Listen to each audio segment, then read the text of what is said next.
So this is how you can fix low memory on Roblox within the app.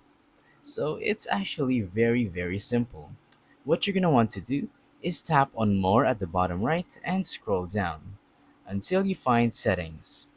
Once you're here, you're gonna want to look for device preferences, and here, of course, are your device preferences. The preferences or settings for this device right here. So what you're gonna want to do is make sure that reduce motion is on. This won't change your gameplay at all. It's just going to change a bit of the effects, like it's going to lower it. And by the way, you probably won't even notice it.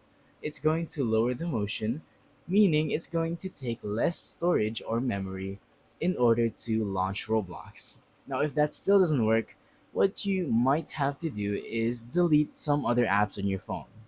If you can't delete any apps, or if you just don't want to, you could try deleting videos or high quality photos that you won't need in your photo album anymore. Or you could try storing them in Google Drive or Terabox so that you could delete them off your phone, but you would still have them saved in another app. But yeah, if you want to change it within the app, this is the only thing you can do is to reduce the motion. So that's about it for this video.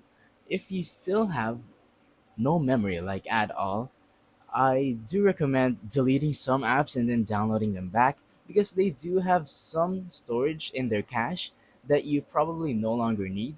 And if you delete them, it's going to delete that cache. And once you re download them, it's going to be brand new and less storage. So that's pretty much it for this video.